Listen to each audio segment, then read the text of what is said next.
Maldição familiar, será que existe? Já ouviram falar disso? Existe ou não existe? Vem comigo e bora ter esse papo.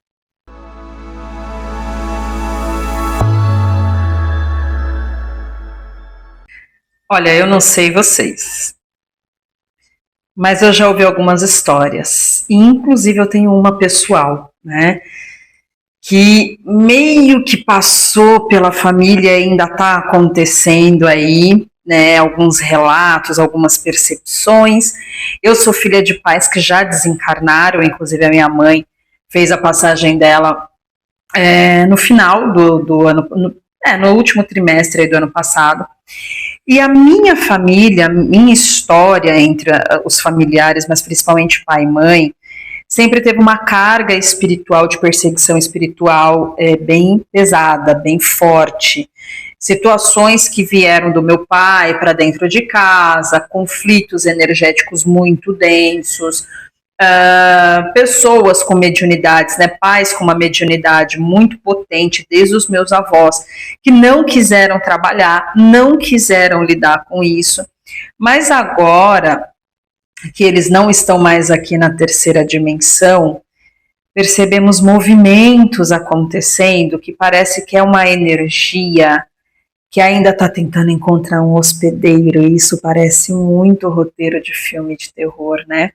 Essa palavra hospedeiro, uma energia, mas isso é um fato, né? Pessoas ainda ali da família que estão no mesmo endereço, percebendo uma movimentação energética, uma densidade à espreita, e eu não estou contando isso para vocês porque alguém me falou, eu estou contando porque é uma situação que a gente está ouvindo, né? Que quem tem um pouquinho mais de sensibilidade na família está sentindo, e o que se faz com isso? Bom, espiritualmente falando, é importante que a gente sempre procure soluções para entender qual que é a raiz, o motivo e a solução.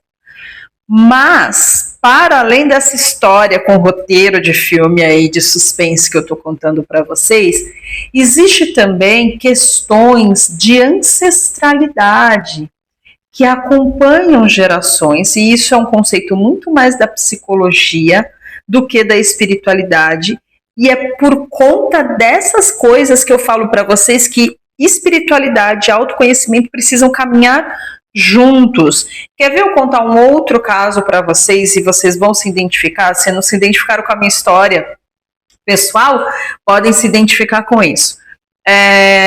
Situações em que vai se repetindo da avó para a mãe, da mãe para a filha, ou da bisa para a avó, da avó para a mãe e da mãe para a filha. E a mesma coisa acontece com o masculino, né? Eu ouço história das pessoas falarem assim, o vô de fulano era alcoólatra, né? Aí veio o filho, teve 5 filhos homens, aí um se tornou alcoólatra, e aí aquela história acaba, e aí vem os filhos, que já são os netos do primeiro alcoólatra, e aí fala-se assim, nossa, dentre os filhos, tal, um deles começou a desenvolver apreço por bebida em excesso, e aí isso desemboca, já fica naquela expectativa, nossa, será que vai pelo mesmo caminho do avô? Será que vai pelo mesmo caminho do bisavô? Então, a gente tem duas questões aqui, né? E é por isso que eu trouxe esse tema para a gente bater papo hoje. A gente tem duas questões que precisam ser analisadas. Famílias com uma linhagem mediúnica muito forte, que tem ou no pai ou na mãe, ou pai e mãe, energias que ficaram represadas neles e não passou-se adiante, precisa ser analisado. Questões de magias manipuladoras que atrapalharam a vida dos pais ou dos avós, estou falando de mandinga mesmo, de feitiçaria, que os pais desencarnaram e não teve um desenlace disso, tem energias que elas não minam porque essas pessoas não estão mais na Terra, elas continuam procurando aonde elas vão perpetuar. Então aí a gente já olha como as famosas maldições, né? Mas quem fez a magia manipulativa já não está aqui. Quem era o alvo também já não está aqui. Ué, mas para onde vai essa energia que teve um comando, um decreto, uma ordem a ser cumprida? Então isso precisa ser observado e direcionado para ser quebrado, cortado e dissolvido. Pessoas que têm na ancestralidade uma magia muito atuante, pessoas com uma sensibilidade espiritual maior, uma mediunidade mais à flor da pele, que tem isso por uma certa herança, não é muito o termo que eu gosto, mas pode acontecer, né? Uma missão que tem que ser dado continuidade, e alguém barrou isso por não se afinar com os conceitos, isso vai cair em alguém da família. Então é importante que se observe, aceite o fluxo, se abra para a espiritualidade e promova essa cura para si, porque na verdade isso não é uma maldição, isso é uma grandíssima bênção, né? Abundante demais. E a outra questão é uma questão ancestral psicoemocional, né? Onde um comportamento, um padrão de comportamento que não foi curado na sua raiz, que na maioria das vezes é provocado por questões emocionais, feridas originais muito intensas de pessoas que não receberam o suporte, a amorosidade devidas para se desenvolverem, fica passando aquele mesmo problema para a próxima geração para aquilo ser resolvido, né? E a gente vê isso muito, né, nas terapias femininas, mas não se fala muito disso nas terapias masculinas. Então, tem muita projeção também no masculino, que aquilo vai passando de filho para pai, e não se resolve. Mas não só, né? Aqui não é uma questão de gênero.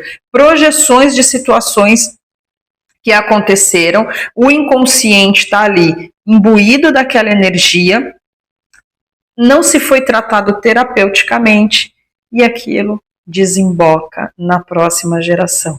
Então percebe que, assim, a gente brinca, né, com esse termo, maldições familiares, mas isso é algo que realmente acontece e que às vezes a gente está carregando dores que a gente nem sabe que existem, que não são nossas, mas está ali no nosso DNA energético, né? Quando é algo que vem de fora, encontra ressonância também nessas questões. Eu diria que é até mais fácil de resolver, né? Quando você tem o mínimo de consciência do que acontecia dentro do núcleo familiar, você consegue dispersar a energia, encaminhar, limpar e equilibrar.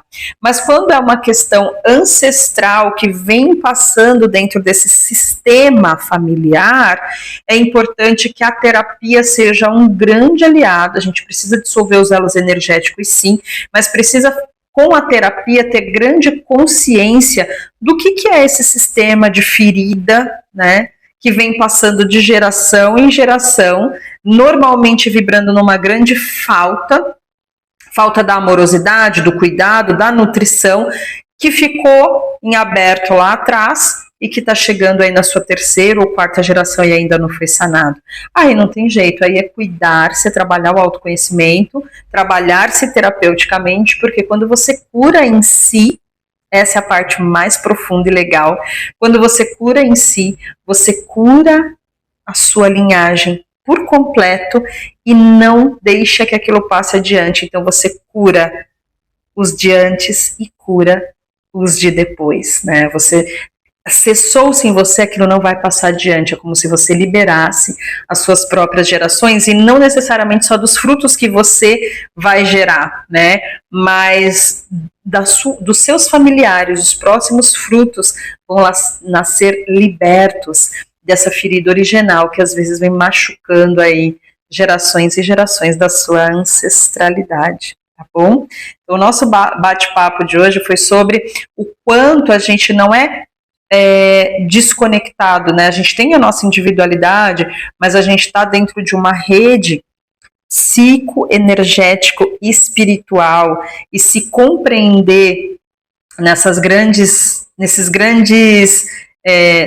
conexões que nos regem, é saber que tem coisas que a gente precisa curar na gente que é muito maior do que imaginamos, tá bom?